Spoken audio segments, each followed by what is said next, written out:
Hey guys, what's up? My name is Daniel. Today I've got 3 short stories to share with you. Different situations, different people, but each one has a lesson behind it. Just simple stories that make you think a little. Okay, let's start with the first one. Okay, yeah. Let me try this again. So I'm standing here at my graduation at Columbia University as the valedictorian on this big stage with all these lights in my face and everyone expecting something polished and powerful and inspiring. The kind of speech people quote later. And I had that speech, I really did. I wrote it, practiced it, timed it, made sure it hit all the right emotional beats. But I'm not going to read it. Daniel, this isn't a celebration speech. It's something I should have said 2 years ago. And I think I've known that for a long time. I know that sounds dramatic. It kind of is. But it's also true. And pretending otherwise right now would just be one more lie. Daniel and I came here the same way. We were both first-generation college students, both carrying the same weight of expectation, the same quiet pressure to prove that we deserved a seat in rooms like this. Same dorm, same late nights, same conversations about not letting our families down. We were both chasing this federal research fellowship, the kind that doesn't just look good on a resume, but actually changes the direction of your life. We started as roommates, just 2 nervous freshmen trying to figure things out. Then we became friends. And after that, research partners in computational biology, spending long hours building models, debugging code, arguing over variables, sharing datasets, and takeout containers, and way too much caffeine. And somewhere along the way, without really admitting it to myself, I started keeping score. Daniel's work started getting attention. Professors noticed him in meetings.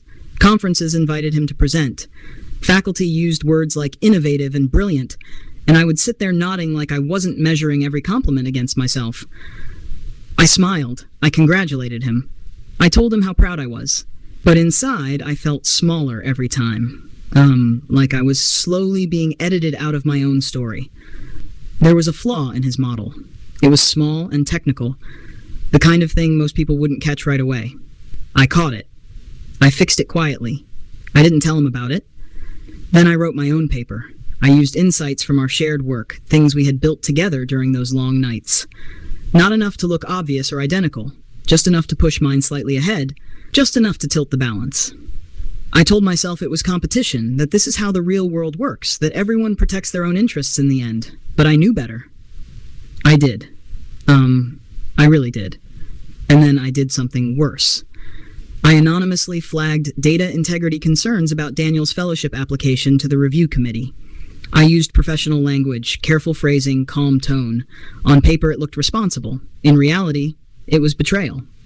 His fellowship application was suspended. I watched him reread the email over and over, trying to understand what had gone wrong. I stood next to him, acted confused, said things like, "That doesn't make sense," and let him doubt himself instead of me. That part stays with me more than anything else. Not the award, not the applause. That moment. Months later, I was awarded the fellowship. There was public praise, applause in rooms like this, faculty shaking my hand and telling me I earned it. And it felt empty. Not nervous, not surreal, just wrong, like something was slightly off in a way I couldn't ignore.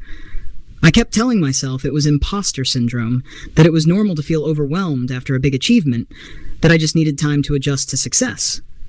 But it wasn't that. It was guilt, plain and simple. So today, instead of giving you a speech about achievement and perseverance, I'm telling you the truth. I misused shared research. I hid a correction that should have been disclosed. I triggered a review that damaged someone who trusted me and called me a friend.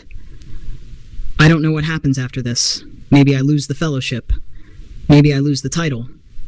Maybe the applause I was supposed to receive today never comes. But I'd rather lose those than keep pretending that I earned them cleanly. Daniel, I'm sorry. I chose ambition over integrity. I let fear make my decisions when honesty would have cost me less in the long run. If there's anything worth saying to everyone sitting here today, it's this. Pressure doesn't create your character as much as it exposes it, and sometimes what it exposes isn't flattering.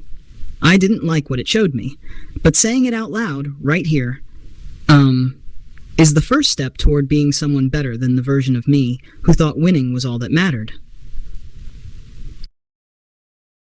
Um, okay. This isn't about awards or mistakes or pressure. It's simpler than that, and maybe harder.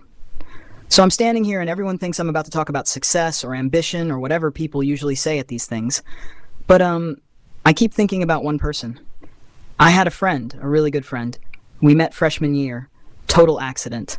Shared a table in the library because there were no seats left. We started complaining about the Wi-Fi, and somehow that turned into talking about music, and then classes, and then life. It just clicked. You know when conversation doesn't feel forced? When you don't have to edit yourself every 5 seconds?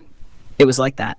We'd study together, grab cheap food off campus, sit on the dorm roof, and just talk about what we thought our lives would look like in 10 years. Big dreams. Dramatic plans. We were very confident for two 18-year-olds. And somewhere along the way, we became each other's person here.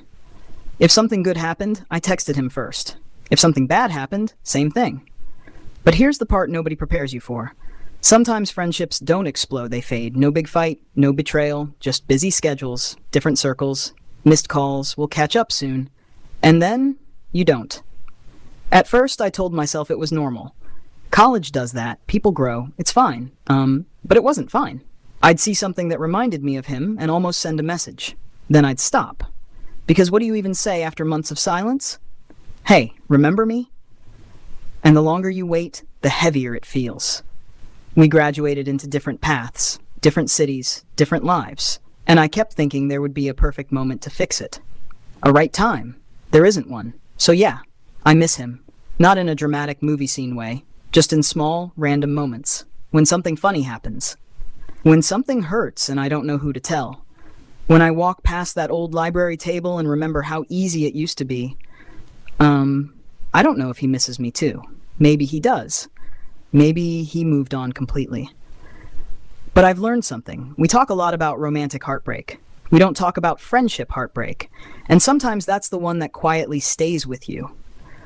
So if you have someone like that in your life right now, don't assume there's unlimited time. Don't assume later is guaranteed, okay? Because sometimes the person you miss the most isn't someone who hurt you. It's someone you just let drift away. Okay. This one's not dramatic, no scandal, no big betrayal. It's quieter than that. There was a boy who used to top every class, every single one. Teachers would hold up his answer sheet as the model paper. Parents would whisper his name like it was proof that hard work always wins. He scored 95s like they were normal, sometimes 98. Once a 100 in math and the principal mentioned it in assembly. He still remembers that clap. It was loud. It felt permanent.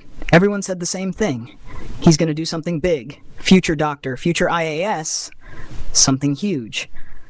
And when you hear that enough times, you start believing your life has to be huge. He went to a good college, not the best, but good. First year was fine, second year harder, third year average, not failing, not shining, just in the middle. And nobody claps for the middle. He told himself it was temporary, that once he graduated, he'd rise again. That the spark was still there. But after graduation, reality didn't look like the assembly stage. It looked like job applications. Interviews that didn't call back. Emails that said, "We regret to inform you." Eventually, he took a job. Regular office job, 9 to 5. Entry-level position, nothing glamorous. He answers emails, updates spreadsheets, sits in traffic. He's not miserable, but he's not exceptional either. And sometimes when he's riding the bus home, he thinks about that 100 in math, about the applause, about how everyone was so sure he was destined for something extraordinary. Now he's just ordinary. No headlines, no awards, just a monthly salary and weekends off. The strange part? Life didn't collapse. The sky didn't fall. His parents adjusted. Friends stopped asking about big plans. And slowly, he started realizing something uncomfortable. Maybe being extraordinary in school doesn't guarantee an extraordinary life. Maybe it just means you were good at one chapter. He still works hard. He still tries. But now it's not about being the best. It's about being stable, responsible, useful. Sometimes that feels like failure. Other times it feels like growing up. He doesn't know yet which one it is. Okay? But he's learning that applause fades, and when it does, you have to decide who you are without it. All right, that's it for today. Those were the three stories I wanted to share with you.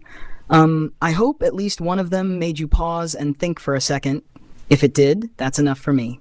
My name is Daniel. Thanks for listening, and I'll see you in the next one.